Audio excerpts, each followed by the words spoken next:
Facebook और YouTube के बाद अब आपका पसंदीदा चैनल न्यूज़ 18 डेली हंट पर भी फॉलो करें।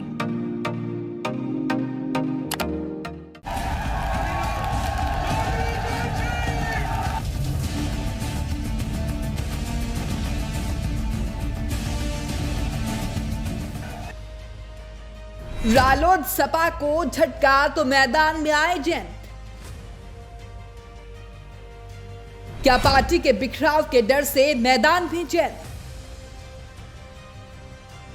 बीजेपी के चौधरी ने जयंत चौधरी को दे दिया बड़ा झटका।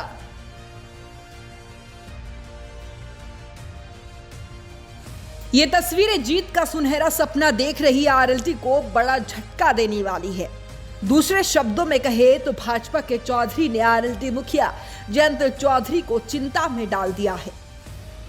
दरअसल ये तस्वीरें उस वक्त सामने आई जब खतौली में उपचुनाव के लिए सपा आरएलडी गठबंधन और बीजेपी पार्टी में जोर आजमाइश का दौर जारी है।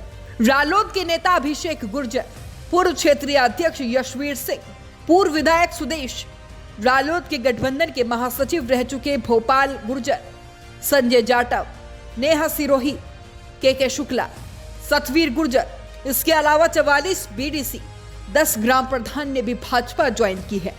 इनमें सभी नेता आरएलडी के नहीं बल्कि बसपा के नेताओं ने भी भाजपा का दामन थाम लिया है। मतलब साफ है कि बीजेपी की रणनीति एक तीर से दो निशाने साधने की है, क्योंकि खतौली में उपचुनाव है और दिसंबर में शहरों में भी चुनाव होने हैं। बड़ी संख्या में भारतीय जनता पार्टी की विचारधारा से प्रभावित होकर बड़ी संख्या में दूसरे दलों के लोग, राजनीतिक कार्यकर्ता आज भारतीय जनता पार्टी परिवार में सम्मिलित हो रहे हैं। माना जा रहा है कि उपचुनाव के मोर्चे पर भाजपा सेंधमारी के जरिए विरोधी दलों को कमजोर करने की रणनीति पर काम कर रही है। हालांकि इस चुनाव पर भाजपा का कहना है कि भाजपा तोड़ती नहीं, जोड़ती है। लेकिन सवाल है कि क्या वाकई ऐसा है? उपचुनाव के दौरान भाजपा ने रामपुर में आजम खान के मीडिया प्रभारी रहे फसाहत खान शानू को पार्टी में शामिल किया। रामपुर उपचुनाव में बीजेपी ने सपा से आए घनश्याम लोधी को प्रत्याशी बनाया था, जो कि अब रामपुर में सांसद है। भाजपा के मैनपुरी प्रत्याशी रघुराज शाक्य सपा में रह चुके हैं। भाजपा पहले भी कई आरएलडी के नेताओं को पार्टी में एंट्री दे चुकी है, लेकिन बस अब सवाल ये कई खड़े हो रहे हैं क्योंकि पार्टी के कई बड़े नेता भाजपा में शामिल हुए हैं। वहीं खतौली उपचुनाव में भाजपा का सीधा मुकाबला रालोद से है और खुद भाजपा मामले को चुनौतीपूर्ण मान रही है।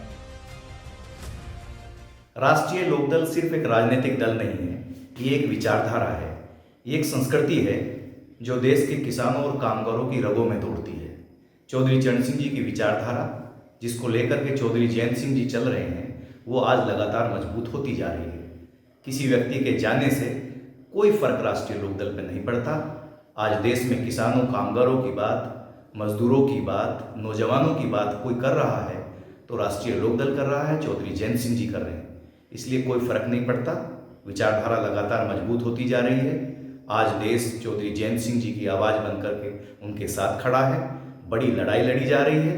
इसलिए चौधरी अजीत सिंह जी के बाद जाने के बाद जो कमान चौधरी जयंत सिंह जी ने संभाली है, सबका विश्वास चौधरी जयंत सिंह जी में है।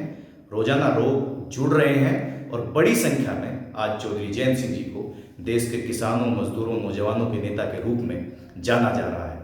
इसलिए राष्ट्रीय लोकदल पर कोई प्रभाव नहीं पड़ता। कोई गया है, वो उनका व्यक्तिगत मन रहा होगा, वो चले गए, लेकिन पार्टी ना कभी कमजोर हुई है और ना कभी कमजोर होगी। साफ है कि खतौली में असली लड़ाई रणनीति के मोर्चे पर है। ऐसे में भाजपा कोई मौका नहीं छोड़ना चाहती है और आरएलडी की बागडोर संभाले जयंत भी हार मानने को तैयार नहीं है और लगातार अब डोर टू डोर कैंपेन करने में जुट गए हैं। लोगों से बात कर रहे हैं और मदन भैया के पक्ष में माहौल बनाने की भरसक कोशिशों में जुटे हैं। अब देखना दिलचस्प होगा कि लोगों से किया जा रहा जयंत चौधरी का ये संवाद कितना कारगर साबित होता है। ये तो आने वाली 8 दिसंबर को ही तय हो पाएगा। बहरहाल इस पूरे मामले को लेकर आपकी क्या राय है, हमें कमेंट बॉक्स में जरूर बताइएगा। Bureau report, news 18 desk.